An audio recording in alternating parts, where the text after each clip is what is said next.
Well, happy Labor Day, everybody. So, just came back. Me and Junior went cruising. Went to, it's the only place I can afford to buy an American flag. Why do they sell American flags for a quarter of the price of what we sell them for? They should be free. The government should mail me one every month when I pay my taxes. But that's besides the point.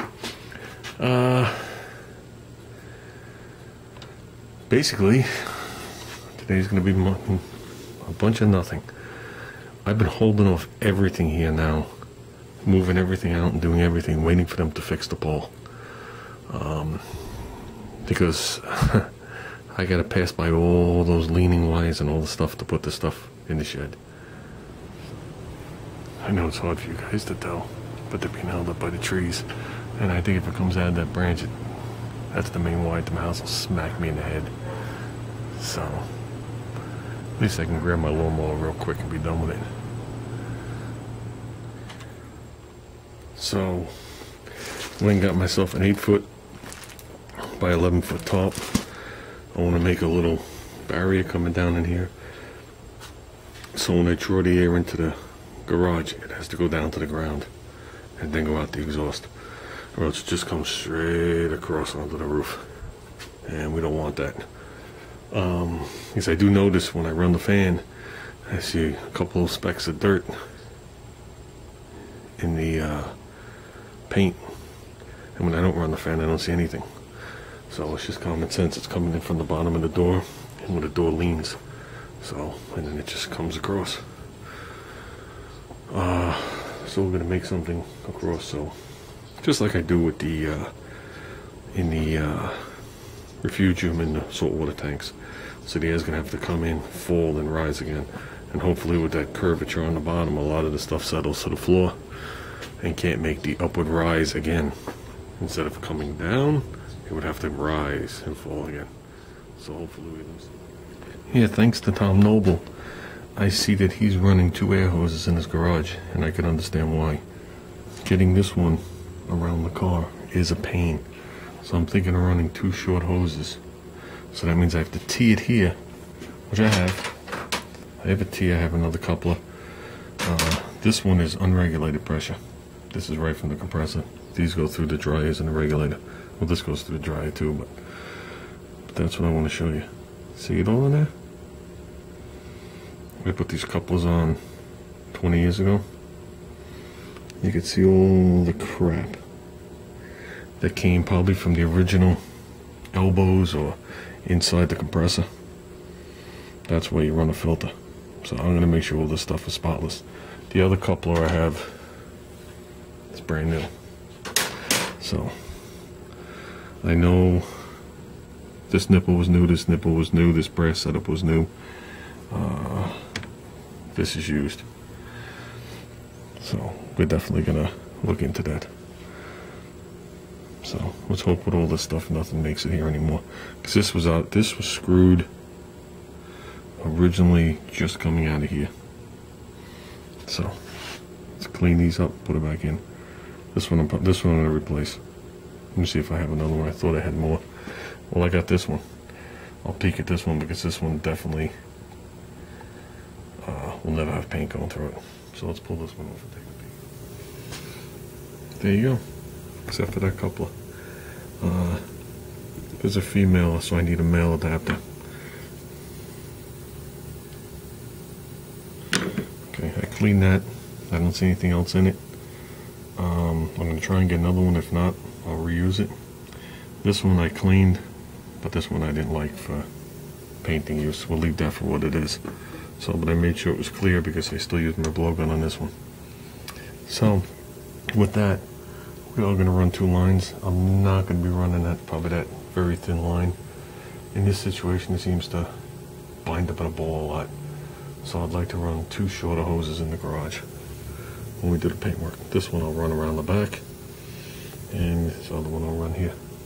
So whatever it takes. So later on, I'll try and get another coupler and just a pipe nipple. Flush to flush pipe nipple. Not like these. Not like those. That's it. Oh, and this one wiped right off and there was nothing on the inner side. So because I had already cleaned that when I put it on there. Just wiped right off, so it was just residue laying up against the threads. And one last thing. I spoke to my buddy Mike. Not the Mike you know, not Low Lights Recorder, another buddy. Haven't seen him in a little while. But I talked to him the other day at the cruise night. He's a paint rep, BASF. I met him, got to be 20 years ago. He used to come to the shop and he did all the bumper repairs. And we had some fly-by-night guys before him, but he was the only guy that ever came that was a professional. He showed me how to blend paint. You know, I'd watch him the best I could, considering I was working.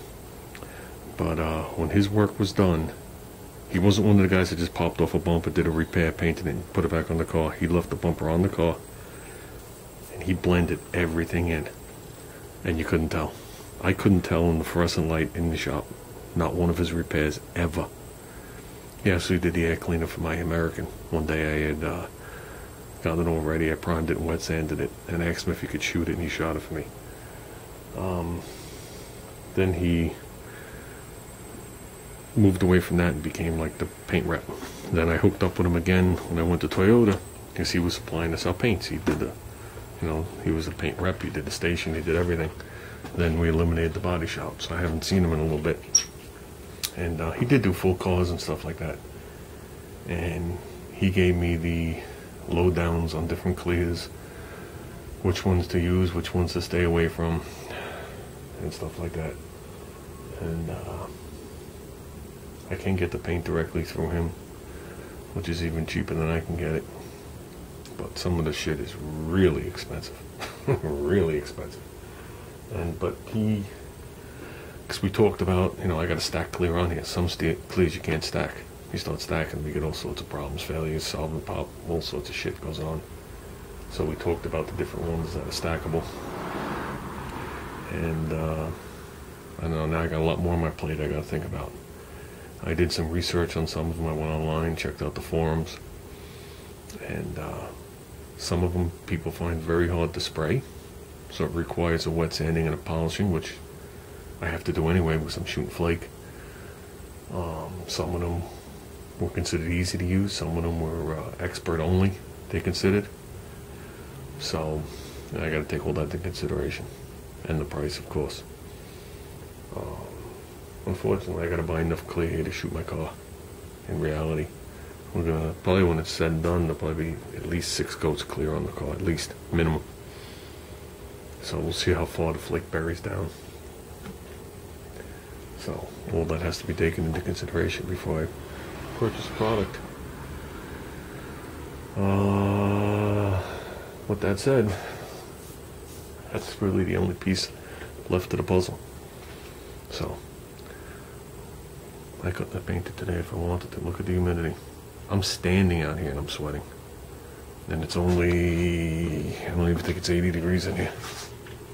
According to this, it's a 77 degrees, and the humidity's on the R.